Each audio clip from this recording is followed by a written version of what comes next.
there's a picture that is now a famous picture of this older couple sitting in front of a building in an old storefront in this old country town.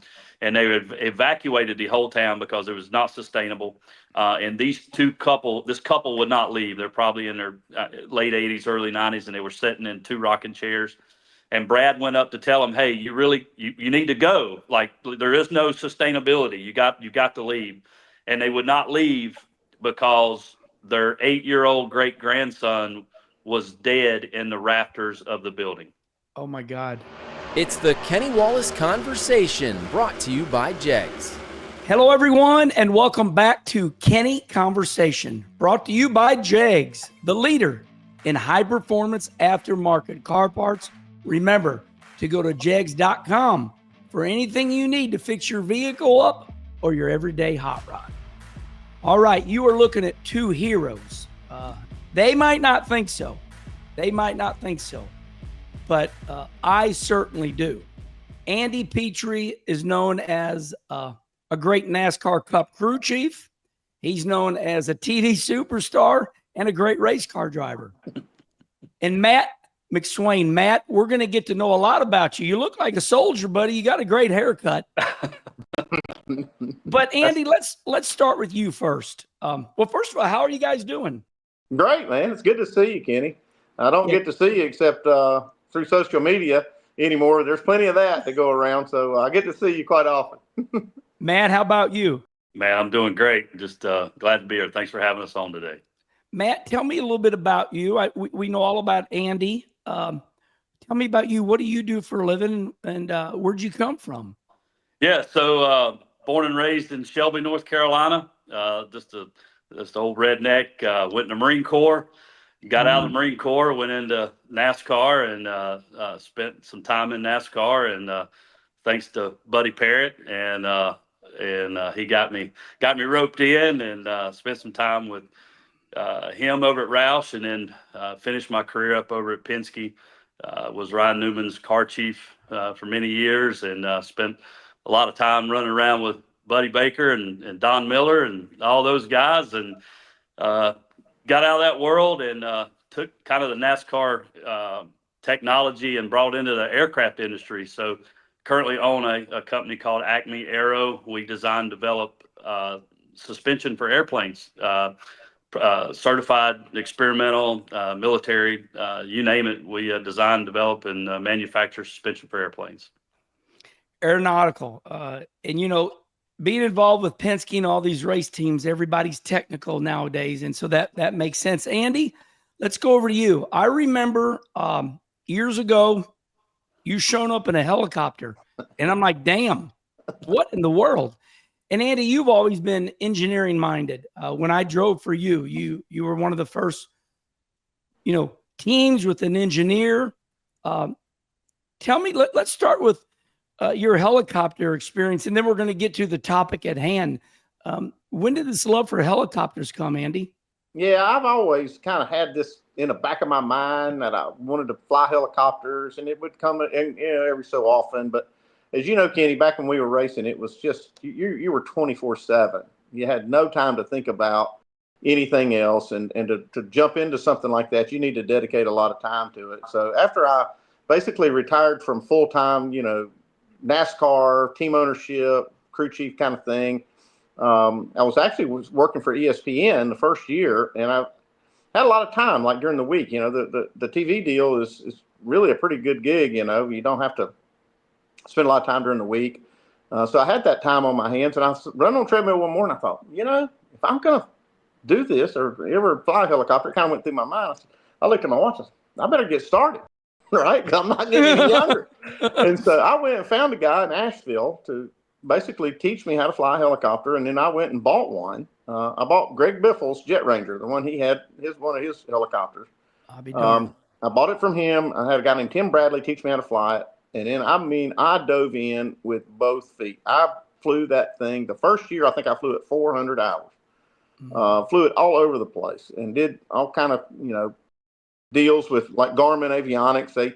They helped me with some of that, and I donated my aircraft time to them. And so we did a bunch of things with that Jet Ranger over the years. And then, I sold it and bought an airplane and an R-44, so I could have a helicopter and an airplane.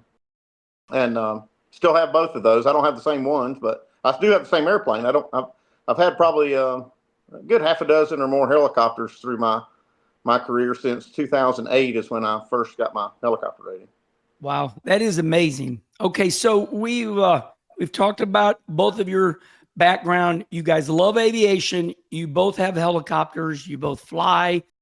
All right, Tropical Storm Helene. Everybody knows about it, but whoever doesn't, we've got a complete devastation, tragedy, families displaced. We had hurricane winds. We had 23 inches of rain. We wiped out towns, complete towns gone. Chimney Rock gone. The pictures are so sad. Rutherford County, Asheville, Boone, that area. And there's more. So, Andy, let's start with you first. How many hours right now do you have invested making mission flights, leaving, picking up whatever it is, material, water is the easiest thing to say. How many hours do you have invested right now trying to help save that community? Okay, that's a pretty easy one because I just got my helicopter out of overhaul. Oh, wow. It has to be overhauled every 2,200 hours, and I just got it back, and it had 10 hours on it when this happened. And when we finished, it had 73. Oh, my Lord. So that's how many hours and I think I changed the oil twice during that time, during the time we were doing all these things. And we say that we pretty much have concluded a lot of the missions up there, but we still from time to time do run a helicopter mission up there. And so I don't consider it like done. If somebody needs something, I've given my number to a handful of people. Matt can call me anytime. Hey, we need this, we need that. And I'll be right here ready to do it. Matt, when this whole deal went down, the whole racing industry got involved. Greg Biffle became very popular. When did you and Andy get together? Matt, when did you say, hey, I got to help these people? Yeah, it was kind of it just all the bright pieces fell into place. A friend of mine, Doug Jackson out of Texas, started a nonprofit in 2017 called Operation Airdrop. And he has a fixed wing nonprofit, and they provide logistical supply support for hurricane disaster relief. He called me and he's like, hey man, it's pretty bad. I didn't have power. Me and my wife went to a hotel in Charlotte that night because we lost power. And I really wasn't paying attention, wasn't on my radar. He called me and he's like, hey man, it's pretty bad up there. I want to bring our nonprofit and do some work. I'm like, what are you talking about? He's like, man, you need to do some research. So the next morning I went and took a flight up into the mountains, and it was just complete, utter devastation. It was just unreal. I called him back. He was en route and with his team to Concord, and they were going to set up shop at Concord. And I said, hey, look, there's only several airports in Western North Carolina, and those airports are devastated. You can't fly fixed wing missions in there. This is going to have to be a helicopter operation. He said, well, unfortunately, I don't have that kind of support. Me and Andy and other friends, Biffle, a lot of people, we are in that world. I said, well, let's stand up a helicopter operation. So again, I had always been on the support side of a nonprofit, never running a nonprofit. Well, we went to the Hickory Airport and asked for a small room to run logistical command stuff out of. And I said, look, I put it out on social media to all my friends. I said, I will pay for your fuel if you will show up and help us run helicopter missions. I thought, hey, we're going to have 5, 6 helicopters. The next day we had 33. My Lord. So I called Andy. And I said, Andy, hey, man, where you at? Let's go. And he says, I'm physically walking onto a cruise ship. I had 1 foot on the dock. Yeah. And I said, no, you're not. And so he agreed and said, hey, man, there's no way I can go on this cruise knowing that it's in my backyard. So he showed up, and, man, it just started Garrett Mitchell, everybody knows Cletus McFarland, everybody, Biffle, we just all come together at the Hickory Airport and said, hey, if we're going to do this, let's do it in a safe manner. And at the end of the day, we ran a little bit over 4,000 helicopter missions. We rescued right at 450 people. We had an on-site triage center. When I say we took over the entire airport at Hickory, the entire airport was taken over. We took over an old terminal building, turned it into a hospital. The restaurant we rented out for a week, made it our pharmacy. When we were rescuing people, it was from every gamut. We gave birth and we had a person die. So it was from every gamut was in our hospital. And the FAA showed up and they were there to support us. And man, it just started rocking and rolling. But Kenny, here's what I'll tell you. I've said this many times, and I'm not going to steal Andy's thunder, but Andy can tell you the reason this mission was so successful was for two reasons. One, it was on home court. We had home field advantage. There wasn't one phone call that we fielded throughout the NASCAR community or in our community in general that did not happen. If you ever want to see prayers happen immediately, it happened, buddy. It was insane. And you know, the other thing that really helped us, and I'll let Andy explain this to you. Robinson Helicopters, if it wasn't for Robinson Helicopters, this mission wouldn't have been as successful, nowhere near as it was. You know, and I'll let him talk, and then I'll get back into the military side. But he can explain to you about the Robinson Helicopters and the fit for the mission. I'll let him tell you about that. Well, Andy, I want to, you know, when I drove for you, you know, everybody knows the legendary Interstate 40 and 26. It veers off down to your shop. You know, Matt, you're talking about home court. Andy, I'm thinking about you when I drove for you. I mean, your shop was right there. Yeah, we were, you know, at Flat Rock is where the shop was located, right there in Hendersonville, and that's not a stone's throw really from Chimney Rock, which was one of the worst visuals that you'll ever see. When this town, you know, experienced that flood, it just disappeared. Well, and that's really close to our old shop. And that is my question. Okay, we both agree that is your home court, kind of as Matt said.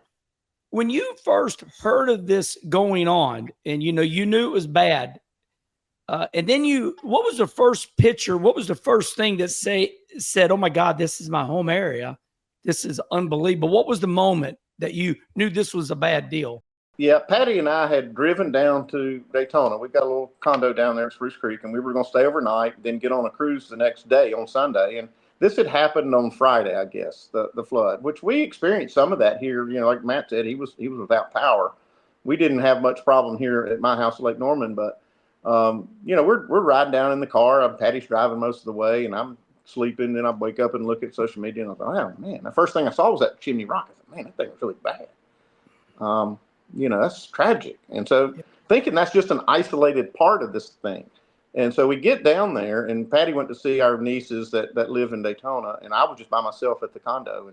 And I start, you know, seeing more and more and more of this. I said, wow, this is not just one spot. This is almost the entire western mountains of North Carolina that this hit. I mean, you go from Chimney Rock up to Swannanoa, Black Mountain, Burnsville, all the way up through there. Every one of these places was just like Chimney Rock. That's how, I mean, this was unreal. And Chimney Rock's got the big creek, right? It's got a big river and like a kind of a canyon thing that comes down into Lake Lure.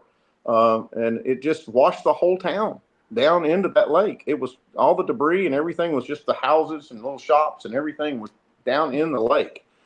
So once I see that, I told Patty, she came back from seeing her nieces. I said, hey, we can't go on this cruise. I said, I've got a resource here that can be used up there. I just, you know, talked to Matt some. I talked to another friend of mine, David Clark, who was from Huntsville, Alabama. He's got a big twin engine helicopter and that he brought up and with a crew, and they stayed at my house. And me and Patty drove right back, just turned back around and drove back home. And Monday morning we were at it. We started running up through the first missions I ran were in Chimney Rock. One was trying to evacuate a special needs child that was up in this. I mean, you can't even see some of these places we land. You can't even see the houses or the roads, and you're trying to just find some opening in the canopies of the trees that you can get down there. I've got these addresses and the GPS coordinates of where these places are, and you know, you're so focused on completing that mission, you know, you just don't take no for an answer. And I ended up landing over there not far from Chimney Rock and couldn't locate the family for that child. But then all of a sudden there's two more people that needed to be evacuated. The lady had broken sternum, and their house was partially destroyed. It was, they had to get out of there. So I had to evacuate, and it was such a tight place. I had to do it one at a time and take them over to the Justice Academy there in Hendersonville, not far from our old shop. I took one and come back and get another. That's what this whole thing kind of turned into until it was almost, 10, 12, 14 days later, a blur. This was going on. I mean, we're running these missions, nonstop for every daylight hour and then some into the night. I ran some night missions, not into these tight places, but like Mission Hospital. I took a bunch of Starlinks up there one night where you can land on the hospital helipad and take them to the Asheville Police Department. So there were so many of those things that happened, and that Chimney Rock was the first visual I had, but the rest of that whole community was just that bad. It was just unbelievable how destroyed. Yeah. So Matt, I'm looking at you. You're chiseled out, and Andy was my friend, but my crew chief. You both. It seems to me, you both are like-minded. You both are leaders, and you said you set up camp there at Hickory. And I'm going to ask a question that normal people would ask, but you guys are so chiseled out, it's probably nothing to you. How did you keep from wrecking each other with that many? I understand it all, but still, I flew with Rusty a lot. Bill was a great pilot. Helicopters can do a lot more than airplanes. Yeah. Was there let close me calls? Take this one. Let me take Okay. this one. And I'll tell you why. Because I'm the same way, Kenny. I was totally just blown away by how successful and safe this mission was. And I got to go back. I've told people this is not the first time I've said it. God had his hand on this mission from when we started. That we should not have been able to do the things that we did. There were so many of these pilots. Like I said, we had 60-some helicopters one day. We had 33 or 35 the first day. But it was like, you have these procedures of in and out of the airport where you're really close. And even down in these canyons or gorges where you're trying to land, there's another helicopter sometimes right above you.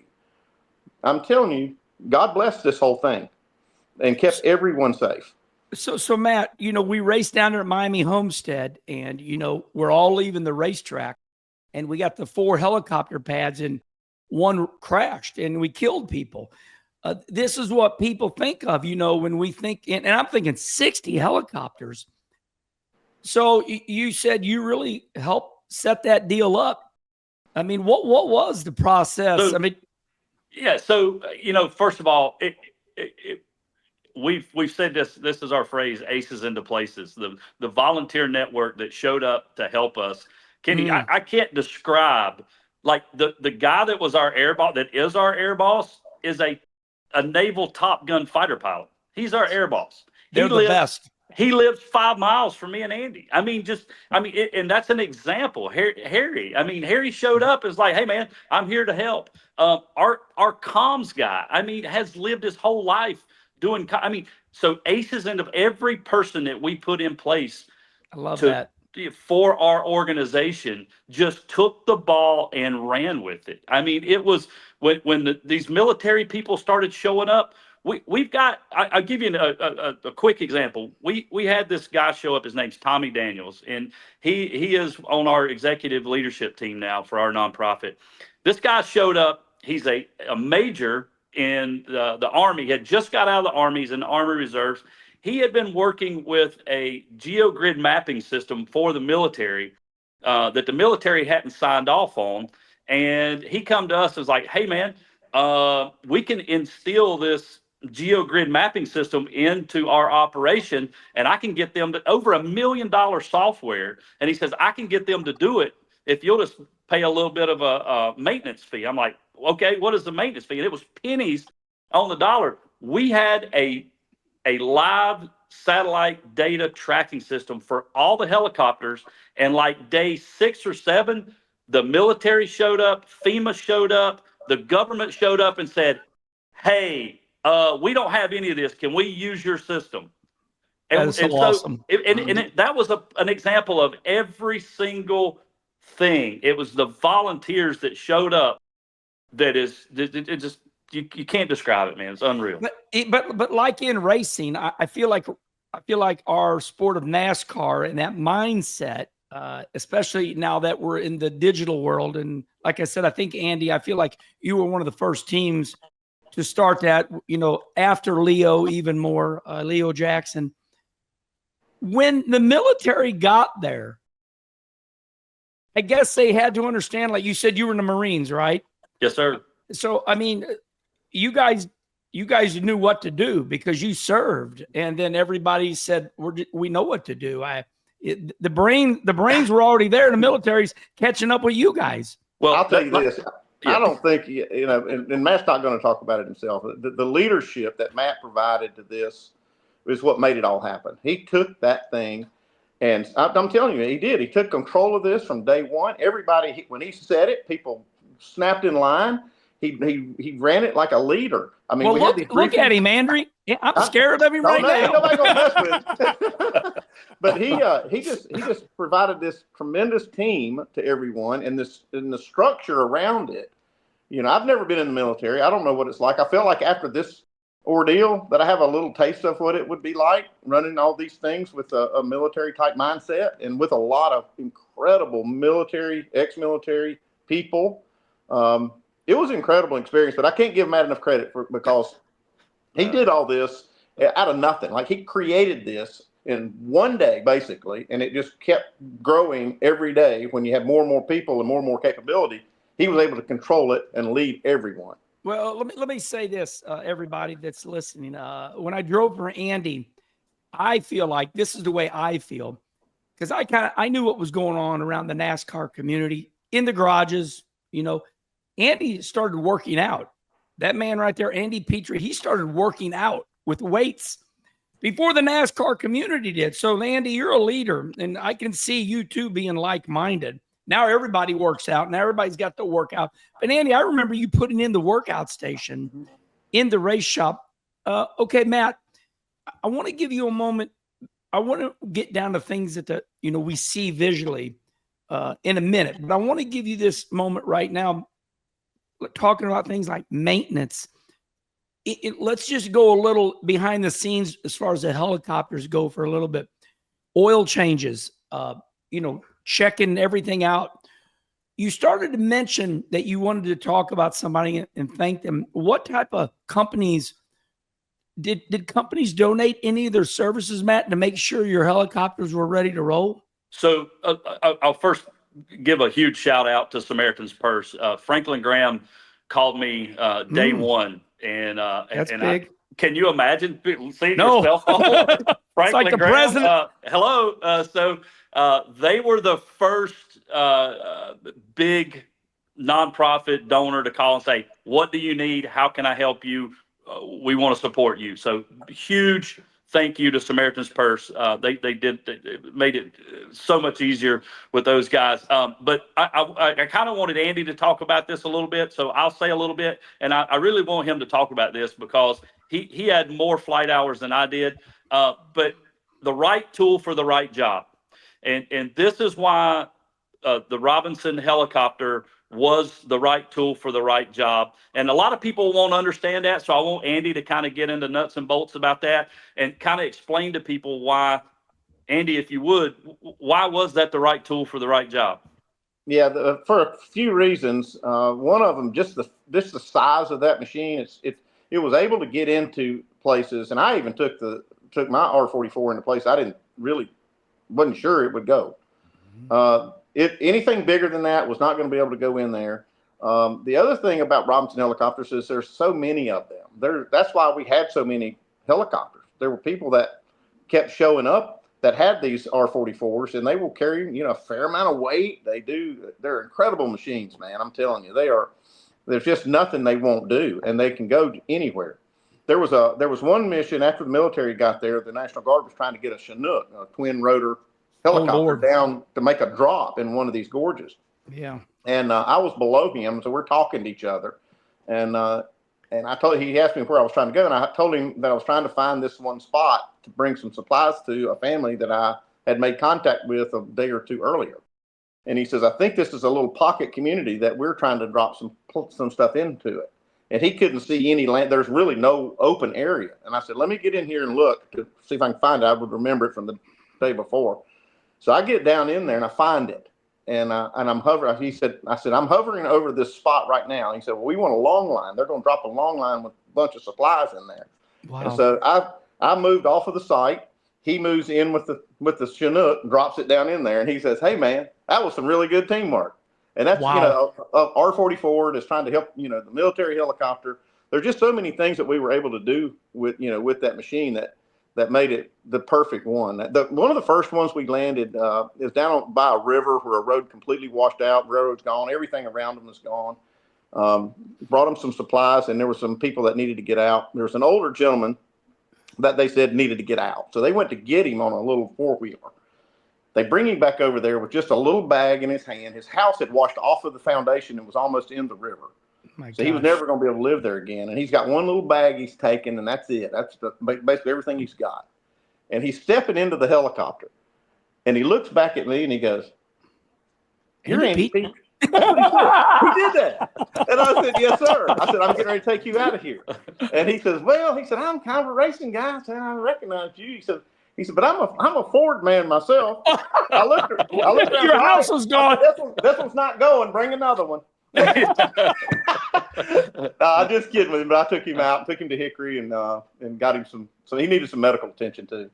That gives me goosebumps, Matt and Andy. Racing, just for a moment. I know how serious this situation is, but Dale Earnhardt, the man in black, you were his crew chief. You did so good for the sport, Matt. You too, both of you. Were there more? Do you think that racing? I mean, obviously, it brought people together. Do you think that racing? Because that's racing area right there. I mean, we know that. Did that bring this mission together in any way? Yeah.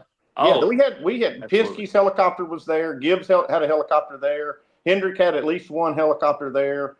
And they helped us a lot too. I mean, it was a big effort. I kept seeing those guys up in that area. So they did a lot of work. So Roush Fenway, they gave us Kozlowski, they gave us a tractor trailer to move some supplies, 2 tractor trailers to move supplies. Kevin Harvick gave us some golf carts for, he owns that golf cart company. He brought that up to run logistics. Like every single person that we called, there was never a pause. There was never a question. It was yes. And that's it. The racing community reached out to us. What can we do? How can we help?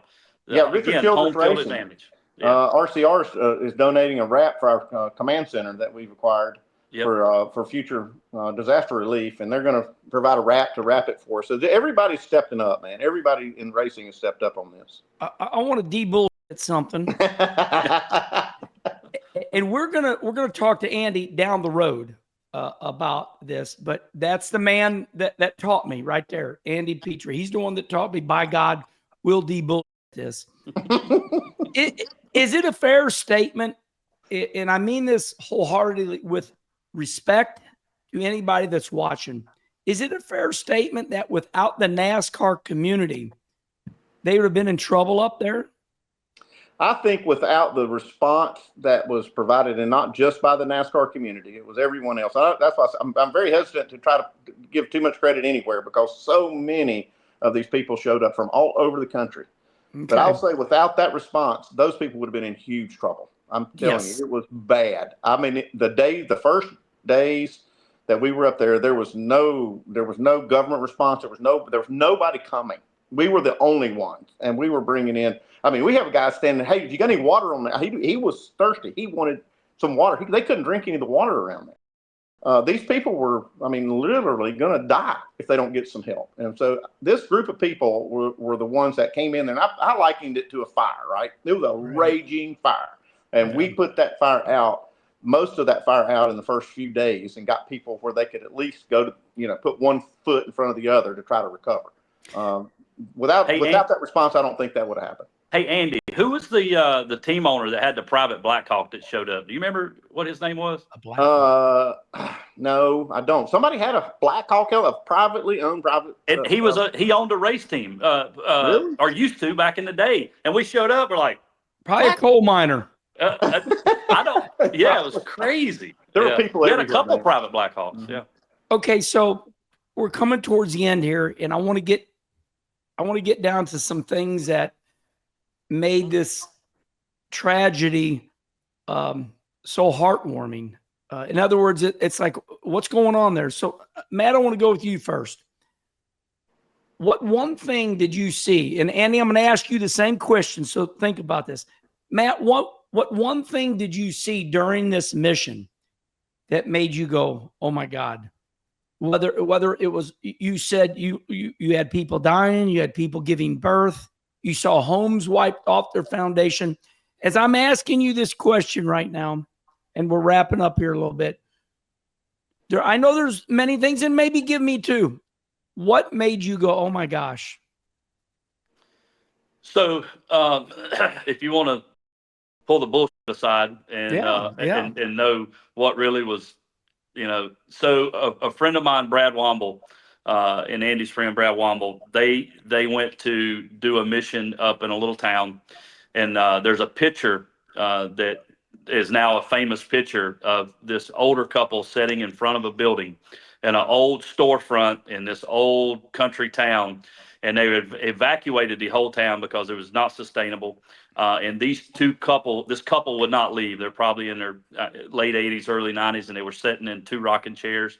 And Brad went up to tell them, "Hey, you need to go. Like, there is no sustainability. You got to leave."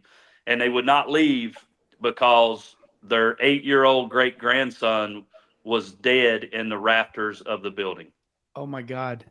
And that was like day 2. And that was when, like, okay, we've got, this is what we're here for. We're here to help these people, and we're here to do a job. We got to do it. So, that was very impactful for me. And I knew at that point that, this wasn't just an ordinary thing. We were here to do something sent by God, and we were here to do it. Andy, God, now that I hear that, I don't even want to keep going on, but I want everybody to understand what you all, why you got involved. What was that one thing that you saw, or, that made you go, my gosh? Yeah, we've talked about this a few times with a few different platforms, but one of them was just Miss Martha. She was a lady that was in a part of this little community that was absolutely devastated. I mean, I'd been making, trip after trip up there, and you'll get a kick out of this, Kenny, because my wife Patty, and MRO, and Monty and Melanie Self, right? Okay, so I'm up there with Chris Marock, as a guy that works at Hendricks Engine Shop, and he was up there just to help. He's not a helicopter pilot, but he wanted to help, and we would always take one person, we call him a crew chief on the helicopters, that would help load, unload the helicopters, and do the things that needed to be done that the pilot couldn't handle. And so he was flying with me that day. We had delivered some Starlinks to the National Guard up there in Burnsville, and we're taking some more over to another location, to the Customs and Border Patrol that were at another location. And so as we're going over there, my wife's texting me. I keep I got my Apple Watch, and I keep seeing she's texting me, and I'm flying in these, you're in really challenging terrain, and she says, "Acknowledge text." So I can't text and fly in these mountains. Yeah, the yokes are moving by a quarter inch. Yeah. So I've got a Bluetooth headset on, so I just dial her up on my phone, and I said, "Hey, what's up?" And she's telling me that she'd been talking to Monty and Melanie Self, and that they had a mutual friend that needed to know about his mom that was up there. And they hadn't heard from her in days and days. And I said, well, we have traced down a lot of, black holes, things that really weren't, that had been handled days before. And I wanted to make sure this one was still, this mission needed to be run. And she said, yeah, let me check on it. So she did her research. She said, this woman has not been contacted.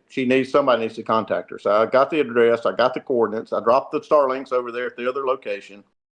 And Chris Marock and I flew over there, and we were starting to try to find this house. And I'm like, there's no damage anywhere. This is a place that's unaffected by the flood. It's kind of a little valley that's a little sectioned off from some of the terrain, and it's not really affected. I'm like, okay, she's probably okay, but we'll land. So we're coming down into her yard, just her little yard.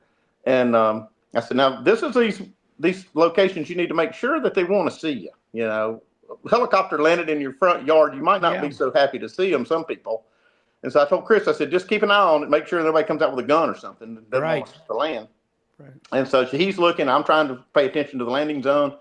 And I said, are we okay? He said, there's a lady coming out on the porch. I said, is she glad to see us? He goes, she's got her hands on her heart. So I think we're good. So we land in her front yard.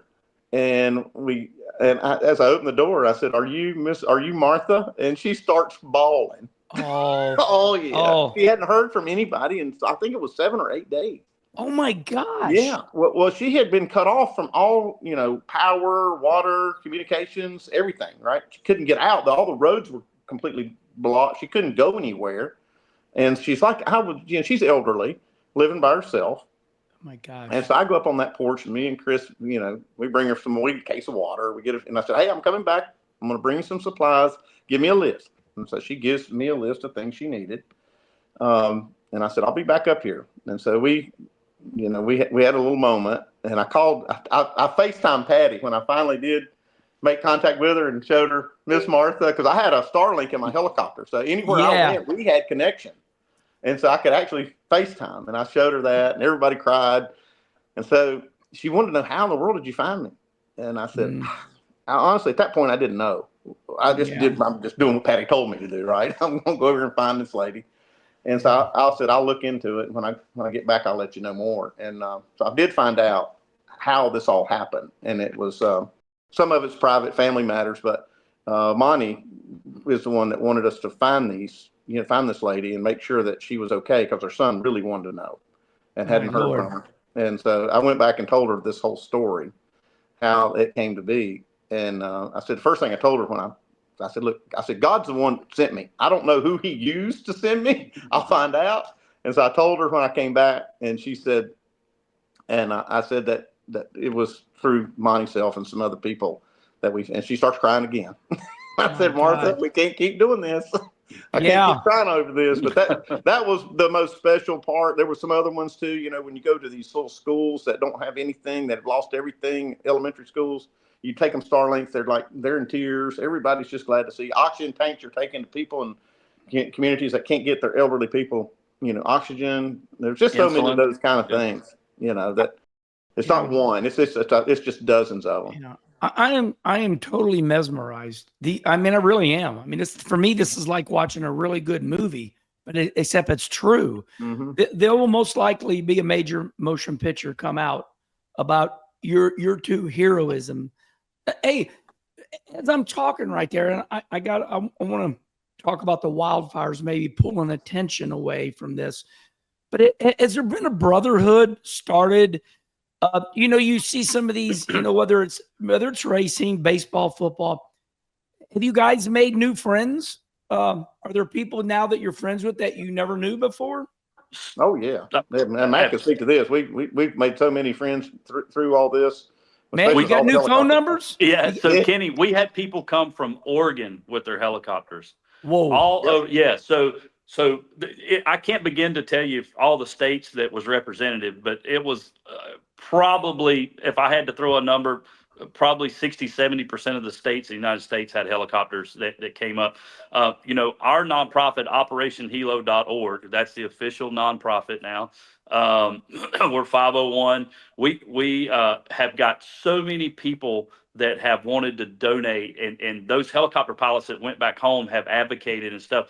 Kenny, we have our nonprofit, with the help of everybody, the $5 checks, the $10 checks, we've supplied over 200 campers, brand new campers, to the victims for temporary housing. We gave them temporary campers, generators to have somewhere to live throughout the winter until we start the rebuilding process. Yeah, we're gonna make sure Charlie gets a link onto this. How do we spell that? Hilo.org. HELO, Operation Hilo. I got it. Very cool. Yeah. Okay. Let's get down to the nitty gritty. Where are we at right now? Let me set this up. So we know that the wildfires are out there in California. The Weather Channel was panning with their camera. They accidentally showed a burnt up body. They didn't know they were doing it. So we got that going on out there. And we got, still people without homes, no electricity.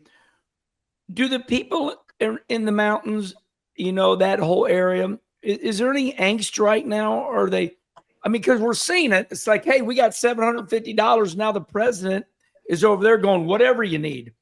Are they upset that the tension is being drawn off of them? I'll speak to this for just a second. Last night, I was watching the news like 11:30 last night, and I'm just confused.